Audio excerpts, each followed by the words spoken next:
I'm suggesting that you have a job as the executive to sit on the other side of the table from labor and cut a deal.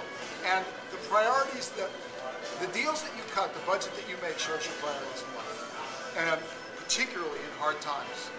And at the state level, we made choices this year about trying to protect as much of the service delivery, particularly to poor people, as we could.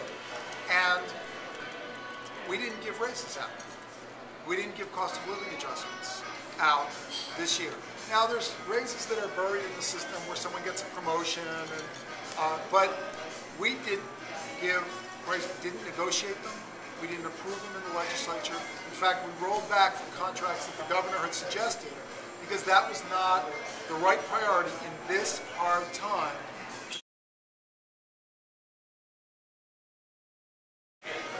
That's a cost of living adjustment. Those are not raises. So what happened last year, what happened, I know inflation doesn't affect anybody else except the public sector, right? So, so we end up in a situation where the bottom fell out for the private sector, fell out for the, so what we did do is we went back during the budget process. I defaulted executive service release because it should have been done earlier in the year. But they had to go back and basically renegotiate those contracts with all county employees.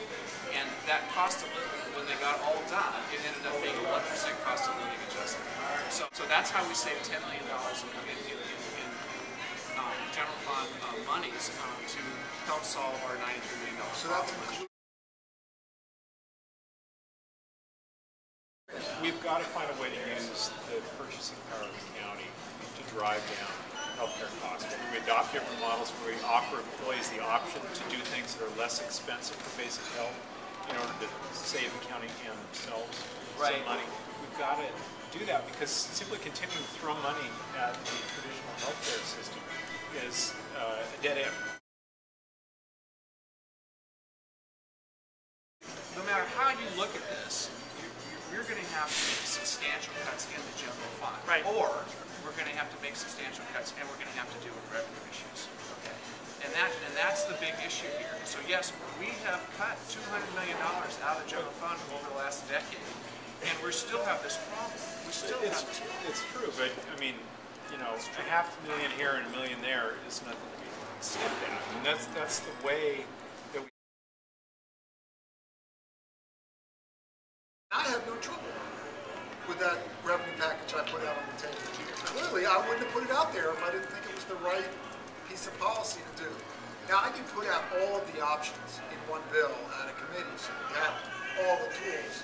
But I made strong arguments that doing a utility tax in the unincorporated area was a reasonable thing to balance out the tax and actually have people in unincorporated county paying for the services that they're getting, particularly as it helps to cause the annexations to happen, which is the strategic solution as opposed to just getting the non-represented employees to pay for health care.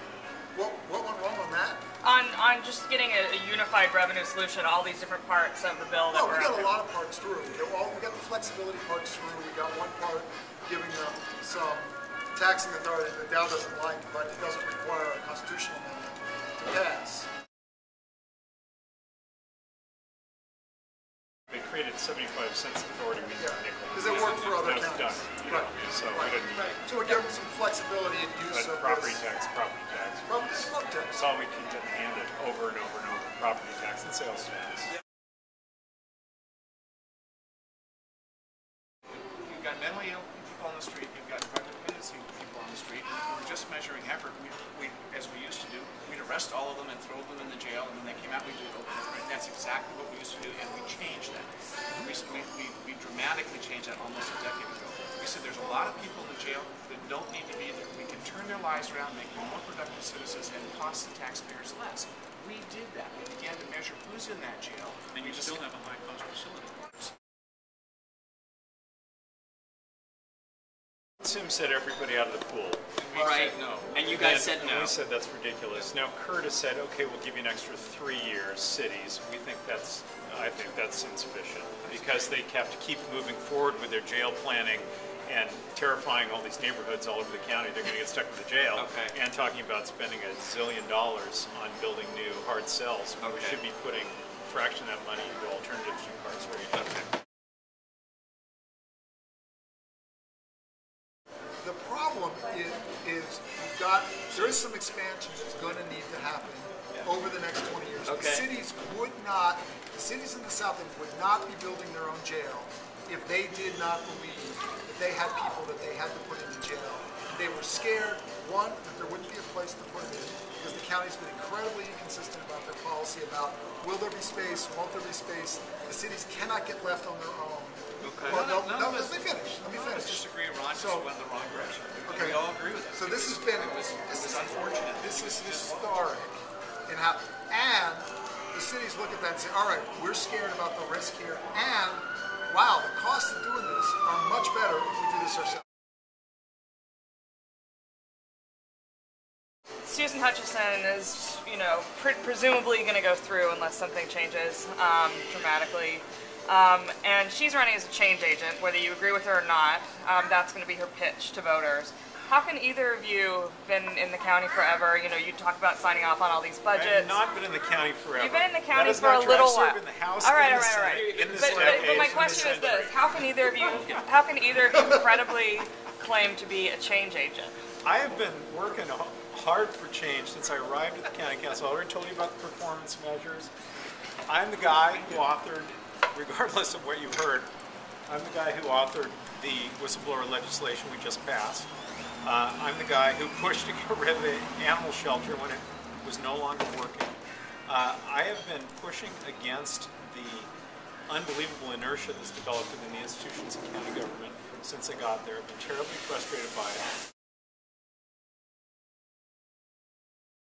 The change that she wants to bring is Yeah. not within our principle Completely of value. inconsistent. But that's and not voters answering the kick question out. that she's raising, I think. But then she's not being fair or accurate to the change that had been brought to county Well, government. she's- And she that's- has no doesn't matter if obligation she's to be being fair or accurate. Right, she has no obligation She's to be no fair or longer accurate. Right, a and then when she's TV not fair, that's what journalist. you're going to get when Susan Hutchins But is so executive. but how do you respond to that? I mean, You take it on issue by issue, which is why I crashed the news conference last week and said, look, if you're not going to debate these issues, we're going to bring a debate to you.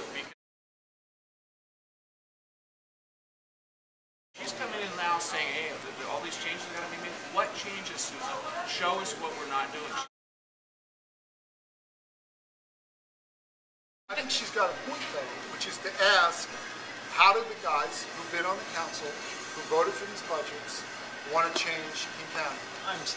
Okay, I mean that's the point. And I'm wondering, She's not making a point that that's she's got a another legitimate is that a point point. that you guys are making? too? Yeah. But it's another generalization that doesn't hold up when you provide the scrutiny. I don't Because it's just buy. I don't buy that. any more than the $9 billion problem is somehow- totally these guys' fault. I mean, it's just a generalization Well, that doesn't hold up. it could be Ross's fault, but But Ross, yeah, out of the 147, it is his fault. the.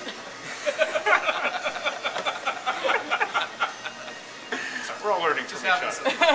That's good. I love it. You know, my time at the county, which has not been all that long, has been about trying to get the dang institution to recognize the need to start reevaluating itself, changing, adapting to a changed era. And there is a terrible resistance to that in the county, and that has got to be fixed. Get the resistance, and we see it all the time, is nor the management structure of county government, which is a good idea will come up, and we'll be told why we can't do it. Whether that was elections reform or it really slowed to get Animal things done. services. Animal services. I mean, we go through it, and frankly, in this last third term, we just all got really tired of it. The resistance at the management level, from the executive office and into the department levels, to really change the culture, really change things, really wasn't the employees. Let's talk about legislation to put performance measures in, and I'm not sure what you point to that's a result. And I think you want to look at, are you actually getting stuff done here? So are we happy with how the county's run?